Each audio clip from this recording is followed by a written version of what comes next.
2 రోజుల పాటు ఉజ్బెకిస్తాన్ లో పర్యటించిన ప్రధానమంత్రి నరేంద్ర మోడీ భారత్ కు చేరుకున్నారు. తాష్కెంట్ లో జరిగిన షాంఘై సహకార సంస్థ శిఖరాగ్ర సదస్సులో పాల్గొన్నారు ఆయన. చైనా అధ్యక్షుడు జిన్పింగ్, రష్యా అధ్యక్షుడు పుతిన్, ఉజ్బెకిస్తాన్, తజికిస్తాన్ అధినేతలతో సుదీర్ఘ మంతనాలను జరిపారు. ఎన్ఎస్జీలో భారత సభ్యత్వానికి మద్దతుపై ఆయా దేశాల అధినేతలతో చర్చించారు ప్రధానమంత్రి మోడీ.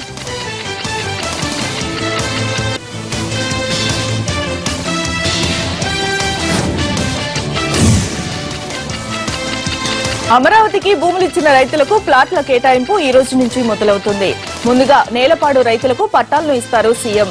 అమరావతికి భూములు ఇచ్చేందుకు అందరికంటే ముందు నేలపాడు రైతులే ఒప్పుకున్నారు. అందుకే అక్కడి నుంచి పంపిణీ మొదలు పెడుతోంది ఏపీ ప్రభుత్వం. లాటరీ పద్ధతిలో రైతులకు ప్లాట్లను కేటాయించనుంది సీఆర్డీఏ. స్థలాల కేటాయింపుతో రైతుల్లో కొత్త ఉత్సాహం కనిపిస్తోంది. మరోవైపు అమరావతి ప్రధాన రహదారిని ఈ రోజు ప్రారంభిస్తారు సీఎం.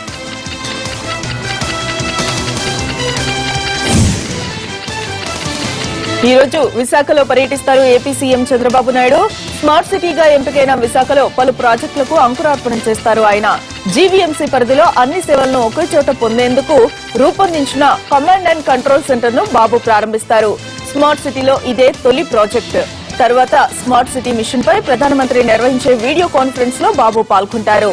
మధ్యాహ్నం 3:30కు సీఎం విశాఖకు చేరుకుంటారు. ఎయిర్పోర్ట్ నుంచి నేరుగా జీవీఎంసీ కార్యాలయానికి చేరుకుని అక్కడ స్మార్ట్ సిటీస్ పై ఏర్పాటు చేసిన ఫోటో ఎగ్జిబిషన్ ను సందర్శించాక మిగతా కార్యక్రమాల్లోకి వెళ్తారు సీఎం.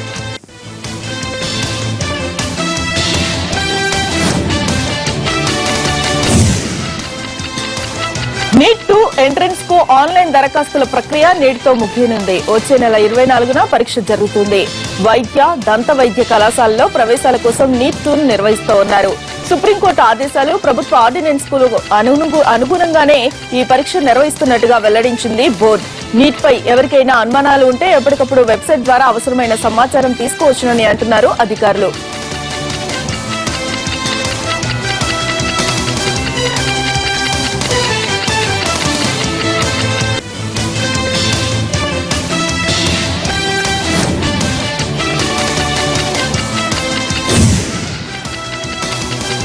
మల్లన్న సాగర్ బాధితులకు మద్దతుగా TTDP working president Revanth Reddy ఇవాల్టి నుంచి దీక్షను చేపట్టబోతున్నారు. 2 రోజులు నిరాహార దీక్షను చేస్తారు ఆయన. మల్లన్న సాగర్ ప్రాజెక్టు కారణంగా భూములు కోల్పోతున్న రైతులకు సరైన నష్టపరిహారం కల్పించాలని డిమాండ్ చేస్తూ ఆయన దీక్షకు దిగుతూ ఉన్నారు.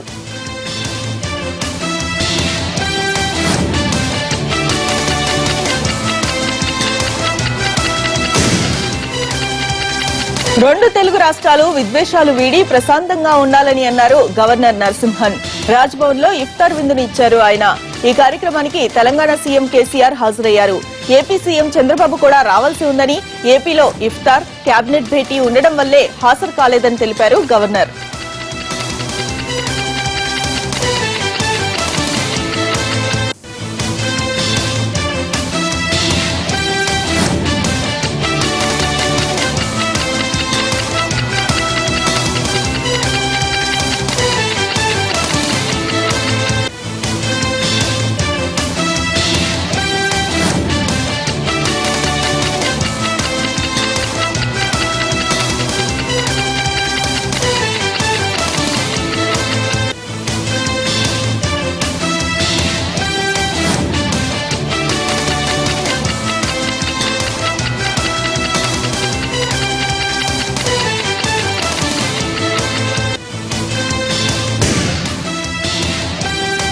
గుంటూరులో జరిగిన ఇఫ్తార్ విందులో సీఎం చంద్రబాబు పాల్గొన్నారు.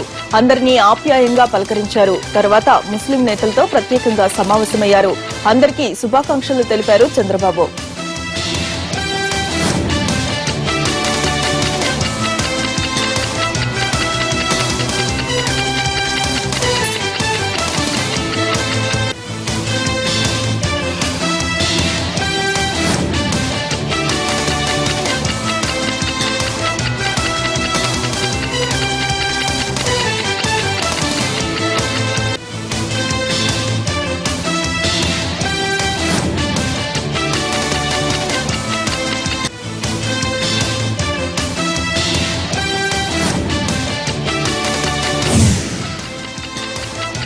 దేశంలో 20 స్మార్ట్ సిటీలకు ప్రధాని మోడీ పూణే నుంచి నాంది పలుకుతున్నారని చెప్పారు కేంద్ర మంత్రి వెంకయ్యనాయుడు. ఎన్డీఏ 2 ఏళ్ల పాలనలో ఎక్కడా అవినీతి కనిపించలేదని అన్నారు ఆయన. దేశంలో బీజేపీ వేగంగా విస్తరిస్తుందని అన్నారు. రాజ్యసభకు మళ్లీ ఎన్నికైన తర్వాత తొలిసారి నెల్లూరు జిల్లాకు వచ్చిన వెంకయ్యకు సన్మానం చేశారు స్థానిక నేతలు.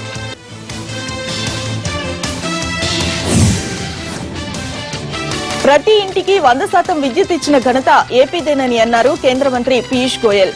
సీఎం చంద్రబాబుతో భేటీ అయిన ఆయన విద్యుత్ సరఫరా నష్టాలను నివారించారని, దేశంలోనే తొలిసారిగా స్మార్ట్ మీటర్లను ప్రవేశపెట్టారని ప్రశంసించారు. పీయూష్ గోయల్ బాధ్యతలు చేపట్టాక విద్యుత్ రంగం పురోగమిస్తుందని చెప్పారు చంద్రబాబు.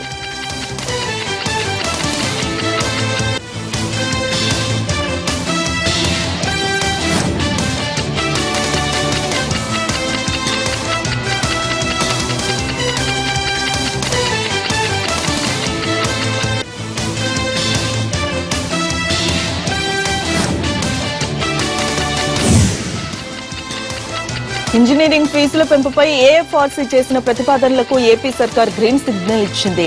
312 ప్రైవేట్ అన్ఎయిడెడ్ ఇంజనీరింగ్ కాలేజీల్లో బీఈ బీటెక్ కోర్సులకు గరిష్టంగా 1,08,000, కనిష్టంగా 35,000 రూపాయల ఫీజును ఖరారు చేసింది. ఇటు 265 కాలేజీల్లో ఎంఈ ఎంటెక్ కోర్సులకు గరిష్టంగా 1,00,000, కనిష్టంగా 57,000 రూపాయల ఫీజుల్ని వసూలు చేయాలని ఉత్తర్వులు జారీ చేసింది ఏపీ సర్కార్. నేపాల్కు చెందిన 7 సభ్యుల బృందం విశాఖలో పర్యటించింది. పోర్టు పరిసరాలను పరిశీలించింది. విశాఖ పోర్టు ద్వారా సరుకు రవాణాకు ఉన్న అవకాశాలను, రవాణా ఖర్చుల్ని తెలుసుకుంది. రైల్వే, కంటైనర్ కార్పొరేషన్ ఆఫ్ ఇండియాలో ఉన్న సదుపాయాలను ఈ బృందం అంచనా వేసింది. విశాఖ పోర్టు నుంచి రైల్వే ట్రాక్ల అందుబాటు, రవాణాకు ఉన్న అవకాశాలను రైల్వే అధికారులతో చర్చించింది నేపాల్ బృందం.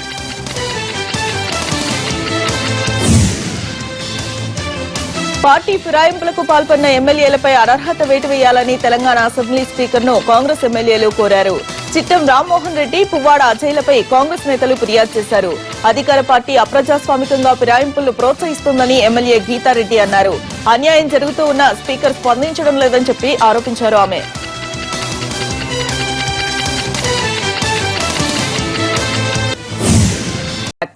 లాయర్ల ఆందోళనపై తెలంగాణ ప్రభుత్వం కన్నెర్ర చేసింది. న్యాయస్థానాలు నడవకుండా అడ్డుకుంటే కఠిన చర్యలు తీసుకోవాలని మెమోనిచ్చింది. ఇక నుంచి లాయర్లు ఆందోళన చేస్తే కఠిన చర్యలు తీసుకోవాలని మెమోలో పేర్కొంది. ఆంధ్ర ప్రాంత జడ్జిలకు రక్షణ కల్పించాలని ప్రభుత్వం పోలీసులను ఆదేశించింది.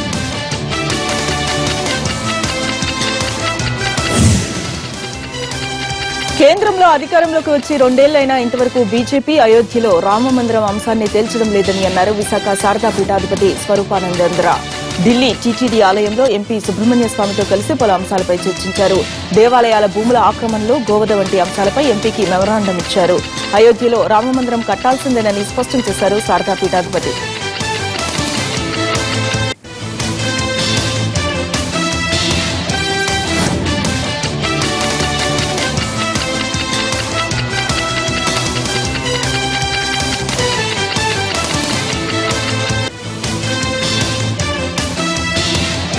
బీజేపీ వచ్చి 2 సంవత్సరాలైంది. ఇంతవరకు అయోధ్య విషయం తేల్చలేదు. భారతదేశ ప్రజలందరూ కూడా అయోధ్య రామాలయం నిర్మాణం జరగాలని కోరికతో ఉవ్వెత్తున యువతంతా కూడా సోషల్ మీడియా దగ్గర నుంచి అన్నిటినీ వాళ్ళు ప్రచారంలో ఉంటూ ఈరోజు బీజేపీ గవర్నమెంట్ని గెలిపించింది. ఇంతవరకు బీజేపీ అయోధ్య రామాలయం నిర్మాణం చేయడానికి ముందుకు రాలేదు. మరొక 72 గంటల్లో కోస్తా, రాయలసీమల్లో భారీగా వర్షాలు పడే అవకాశం ఉందని వాతావరణ శాఖ తెలిపింది. పశ్చిమ మధ్య బంగాళాఖాతంలో కోస్తాంధ్ర తీరానికి ఆనుకుని ఉపరితల ఆవర్తనం ఏర్పడినట్లుగా వివరించింది. 72 గంటల్లోనే అది అల్పపీడనంగా మారే అవకాశాలు ఉన్నాయని అంది వాతావరణ శాఖ. దీని ప్రభావంతో కృష్ణా, గుంటూరు, నెల్లూరు, ప్రకాశం జిల్లాలతో పాటు రాయలసీమలోని పలు ప్రాంతాల్లో భారీ వర్షాలు కురిసే అవకాశం ఉందని తెలిపింది.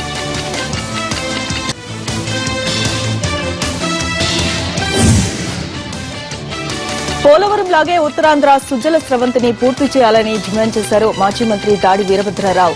విశాఖ తాగునీటి సమస్యపై సీఎంకు చిత్తశుద్ది లేదని అన్నారు. ఇప్పటికైనా గోదావరిపై పురుషోత్తమపట్నం దగ్గర ఎత్తిపోతల పథకం ప్రారంభించి ఉత్తరాంధ్ర దాహార్తిని తీర్చాలని డిమాండ్ చేశారు దాడి.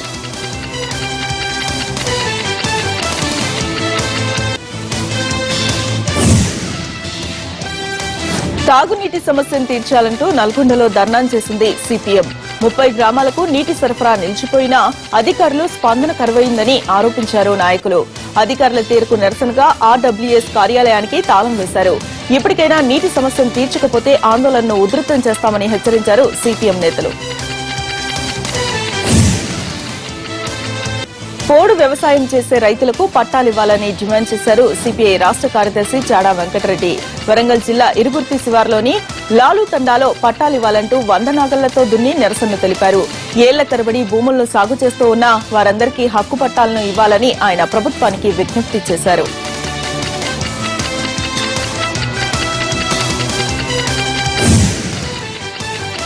నిత్యావసర ధరలను తగ్గించాలంటూ వరంగల్ జిల్లా వ్యాప్తంగా ఆందోళనలు నిర్వహించారు కాంగ్రెస్ సిపిఐ నేతలు. మహబూబాబాద్, వర్ధన్నపేట, నర్సంపేట, భూపాలపల్లి ప్రాంతాల్లో ధరలను తగ్గించాలంటూ ధర్నాలు చేశారు. ప్రభుత్వ తీరుపై మండిపడ్డారు నేతలు. ఇప్పటికైనా నిత్యావసర ధరలను అదుపు చేయాలని వారు డిమాండ్ చేశారు.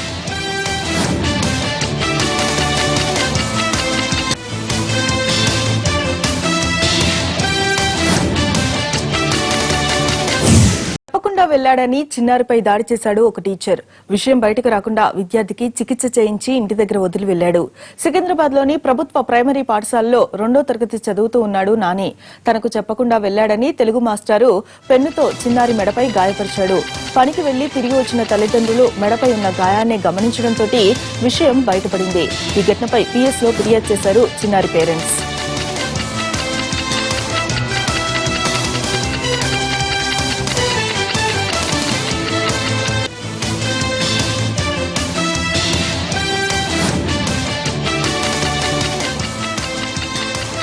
ఈ ఘటనకు సంబంధించిన పూర్తి డీటెయిల్స్ ని మనకి రాధాకృష్ణ లైవ్ లో అందిస్తారు. రాధా, ఇప్పుడు ఆ బాబు పరిస్థితి ఏంటి? పిల్లల్ని కొట్టవద్దని చెప్పేసి స్పష్టమైన ఆదేశాలున్నా కూడా ఎందుకని టీచర్లు పదే పదే ఇలాంటి పనులకు పూనుకుంటూ ఉన్నారు? మమతా, ప్రధానంగా విద్యార్థులకు విద్యాబుద్ధులు నేర్పాల్సిన ఉపాధ్యాయులు విచక్షణను కోల్పోతున్నారు. చిన్నారుల పట్ల తమ కోపాలను ప్రదర్శిస్తూ వాళ్ళపైన దాడులు చేస్తున్న పరిస్థితులు కొనసాగుతూనే ఉన్నాయి. స్కూల్స్ స్టార్ట్ అయిన 15 రోజులకే ప్రభుత్వ పాఠశాలలో 2వ తరగతి చదువుతున్న బాలుడి పైన ఉపాధ్యాయుడు, తెలుగు విద్యను బోధించే తెలుగు టీచర్ దాడి చేసిన సంఘటన చోటు చేసుకోవడం జరిగింది. ఓల్డ్ బోయిన్పల్లిలో 2వ తరగతి చదువుతున్న నాని, ప్రస్తుతం మనం వాళ్ళ ఇంట్లో ఉన్నాం. నాని 2వ తరగతి చదువుతున్నాడు. మనం అతనికి మెడకు సంబంధించిన గాయాన్ని కూడా చూడవచ్చు. తెలుగు టీచర్ నిన్న ప్రభుత్వ పాఠశాలలో ఇతను 2వ తరగతి చదువుతున్నాడు. నిన్న టాయిలెట్ కని బయటకు వెళ్ళాడు. చెప్పకుండా వెళ్ళాడని చెప్పేసి కోపంతో ఒక్కసారిగా పెన్సిల్ తోటి అతనిపై దాడి చేశారు. ఒకసారి నాని అడుగుదాం, అసలు ఏ విధంగా జరిగింది. నాని, అసలు నిన్ను ఎందుకు కొట్టాడు మీ టీచర్? సారా, నేను టాయిలెట్ వెళ్ళాను. అప్పుడు సార్ కింద లేడు, పైన లేడు. అందుకని అర్జెంట్ కొట్టుంటే వెళ్ళాను. తర్వాత పైకి వచ్చారు, క్లాస్లో ఉన్నాడు. ఎందుకు వెళ్ళావు నన్ను అడగకుండా పెన్సిల్తో కూర్చాడు. తర్వాత ఏం చేశాడు? తర్వాత ఏం చేయలేదు, కట్టుకట్టించి ఇంట్లో పడేసి వెళ్ళిపోయాడు. మీ అమ్మ నాన్నకు ముందు చెప్పారా ఇడికి ఇట్లా జరిగింది? చెప్పాలి, మా అమ్మ నాన్నకి ఫోన్ నెంబర్ ఉంది కానీ చెప్పాలా. ఇంత ముందుకు ఎప్పుడన్నా కొట్టాడా ఇట్లా? ఈయన ఎవరైనా, ఆయన పేరేం పేరు? మీ సార్ పేరు? అనంతయ్య. ఇంత ముందుకు ఎప్పుడన్నా కొట్టాడా? కొట్లే. కనీసం ఈ బాబుకు పెన్సిల్ తోటి కూర్చిన తర్వాత ఫస్ట్ ఎయిడ్ చేయించాడు. ఆ తర్వాత తల్లిదండ్రులకు కూడా చెప్పలేదు. తండ్రి ఉన్నాడు, నాని తండ్రిని ఒకసారి అడుగుదా. మీరు చూసారు మీ బాబుని ఈ విధంగా కొట్టాడు, మీకు ఎప్పుడు తెలిసింది ఇది? మాకు ఉదయం సాయంత్రం 6 గంటలకు వచ్చాను సార్. వచ్చి ఏమైందంటే సార్ ఇలా పెన్సిల్తో కూర్చాడు, ఇక్కడ వదిలిపెట్టి వెళ్ళిపోయాడు, చూపించి హాస్పిటల్. నేను ఫోన్ చేశాను మళ్ళీ ఎమ్మటే. 30 రూపాయల కార్డు తెచ్చుకొని చేస్తే సార్ ఏమన్నాడంటే నేను ఏరే చోట ఉన్నా తర్వాత చేస్తా పెట్టేయిపోనని పెట్టేసిండు. అలా మళ్ళీ చేసా, ఒక్క తడవకు 10 తడవలు చేసా. ఏం సార్ రెస్పాన్స్ ఏమి ఇవ్వవు, మరి పిల్లోడికి ఏదన్నా అయితే బాధ్యులు ఎవరు అంటే, అరే మా ఫ్రెండ్ ఏరే చోట ఉన్నాడు, మా ఫ్రెండ్ వాళ్ళని తీసుకొని వస్తా అండి. మీ ఫ్రెండ్ ఎవరు రా సుల్లిగా, ముందు నువ్వు రా, ఇక్కడ పిల్లోడికి అడిగి రా అని నేను అడగంగానే ఆడేమన్నాడు తెలుసా, నేను అక్కడున్నా ఇక్కడ ఉన్నానని 3 గంటలు తోడి రాలే. తర్వాత పోలీసులకు ఫిర్యాదు చేశారు, పోలీసులు ఏమైనా చెప్పారా? మేము పోలీసుల దగ్గరికి వెళ్ళాం సార్. అక్కడ పోయి సిఐతో మాట్లాడి మేము కేసు రాపించిన తర్వాత వాడు ఫోన్ చేశాడు ఇక్కడికి వచ్చి, నువ్వు రా మేము వచ్చినాం మాట్లాడదామని. మేము అక్కడ కంప్లీట్ అన్నీ అయిపోయిన తర్వాత వీడు ఫోన్ చేశాడు. అప్పుడు హాస్పిటల్లో ఉన్నాం, రిపోర్ట్ రాసుకుంటాం. అక్కడ ఉన్న వాళ్ళు గాంధీకి రాశారు. గాంధీకి రాస్తే సరే సార్ అని గాంధీకి చూపించలేను సార్, ఇక్కడికి తీసుకెళ్తామని ఇక్కడ చూపించాం. చూపించిన తర్వాత కూడా నాకు ఒక ఫోన్ కూడా చేయలే. పొద్దున్న అయ్యో ప్రస్తుతము అంటే ఇతనికి సంబంధించి తండ్రి ఉదయం పెట్టిన బోండాలు కొద్దిగా 9 జరిగింది, 6 దాకా చెప్పాలి నా కొడుకు. 9కి ఈ సంఘటన జరిగితే సాయంత్రం మేము పని చేసుకొని ఇంటికి వచ్చేసరికి ఇక్కడ పడుకోబెట్టి ఉన్నాడు. అది చూసిన తర్వాత ఒకసారి తండ్రి ఆందోళనకు గురి కావడం జరిగింది. ఆ తర్వాత టీచర్కి అడగడం జరిగింది. అయితే అనంతయ్య టీచర్ మాత్రం సరిగ్గా స్పందించలేదని చెప్తున్నారు. బోయిన్పల్లి పోలీసులకు ఫిర్యాదు చేశారు Mamata. Right, thank you Radha. Brexit పై అమెరికా అధ్యక్షుడు బరాక్ ఒబామా స్పందించారు. యూరోపియన్ యూనియన్ నుంచి బ్రిటన్ వైదొలగాలని ప్రజలు ఇచ్చిన తీర్పును గౌరవిస్తామని చెప్పారు ఆయన. తాజా పరిణామాలు బ్రిటన్ కు అమెరికాకు మధ్య ఉన్న సంబంధాలపై ఎలాంటి ప్రభావం చూపవని చెప్పారు ఒబామా. బ్రిటన్ EU నుంచి విడిపోయినప్పటికీ ఆ రెండితో అమెరికా అలాగే సంబంధాలను కొనసాగిస్తుందని చెప్పారు ఆయన. బ్రెక్సిట్ ఎఫెక్ట్ తో యూరోపియన్ యూనియన్ కు మరిన్ని సవాళ్లు ఎదుర్కానున్నాయి. యూరోపియన్ నుంచి విడిపోయే దిశగా ఆలోచన చేస్తున్న ఇతర దేశాలకు బ్రిటన్ ఎగ్జిట్ స్ఫూర్తినిస్తోంది. EUలో 3వ అతిపెద్ద దేశం స్వీడన్ కూడా స్వెగ్జిట్ నిర్ణయాన్ని వైపు అడుగులు వేస్తున్నట్టుగా తెలుస్తోంది. ఇప్పటికే ప్రైవేట్ సంస్థలు నిర్వహించిన ఓటింగ్ లో స్వీడిష్ ప్రజలు EU నుంచి వైదొలిగేందుకే మొగ్గు చూపారు. నిన్న మొన్నటి వరకు కూడా స్వీడన్ లో EU నుంచి వైదొలగాలన్న భావన తక్కువగా ఉండేది. బ్రెక్సిట్ ప్రభావంతో స్వీడన్ వాసుల అభిప్రాయం మారుతూ ఉంది. అమెరికా కాలిఫోర్నియాలోని లాస్ ఏంజల్స్ ప్రాంతంలో రిథమ్ మెలోడియస్ ఆధ్వర్యంలో 9వ ఘంటసాల ఆరాధనోత్సవాలు, 6వ ఎస్పీ బాలసుబ్రహ్మణ్యం ఉత్సవాలు ఘనంగా జరిగాయి. ఈ నెల 3న ఆరంభమైన ఉత్సవాలు 26న ముగుస్తాయి. ఈ కార్యక్రమం ద్వారా వచ్చిన విరాళాలను హైదరాబాద్ లోని అనాథ పిల్లలకు అందజేయనున్నారు.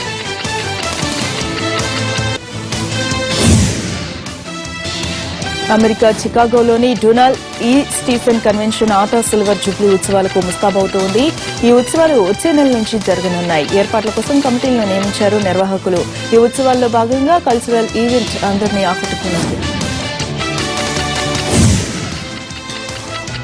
సునీల్, మన్నారా చోప్రా జంటగా నటించిన జక్కన్న చిత్ర ఆడియో రిలీజ్ ఫంక్షన్ లో మెగాస్టార్ చిరంజీవి సందడి చేశారు.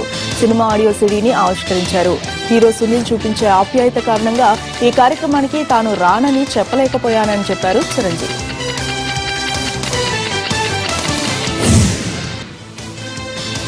టెక్నాలజీ డెవలప్మెంట్ అయినప్పటికీ తెలుగు సినిమా ఇంకా వెనకబడే ఉందని అన్నారు నటి జయసుధ. విశాఖలో ఒక ప్రైవేట్ కార్యక్రమంలో పాల్గొన్న ఆమె అందరూ ఆశ్చర్యపోయేలా టాలీవుడ్ లో సినిమాలు రావాలని అన్నారు.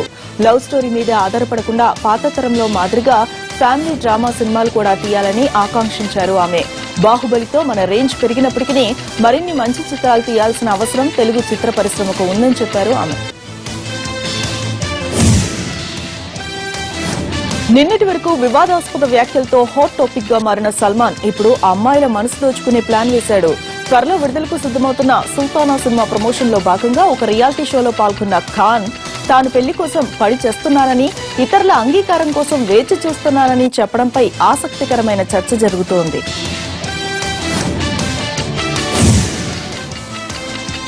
టీమిండియా కోచ్ గా తాను ఎంపిక అవ్వకపోవడం నిరాశను కలిగించిందని అన్నాడు రవిశాస్త్రి. భారత క్రికెట్ జట్టుకు డైరెక్టర్ గా 18 నెలల పాటు పనిచేసి మెరుగైన ఫలితాలను రాబట్టానని రవి గుర్తు చేశాడు. కోచ్ గా తనకు బాధ్యతలు ఇచ్చినట్టయితే తన అనుభవం ఉపయోగపడేదని అన్నాడు. ఏమైనా ప్రధాన కోచ్ గా నియమితుడైన కుంబ్లేకు అంతా మంచి జరగాలని తాను కోరుకుంటున్నానని అన్నాడు రవిశాస్త్రి.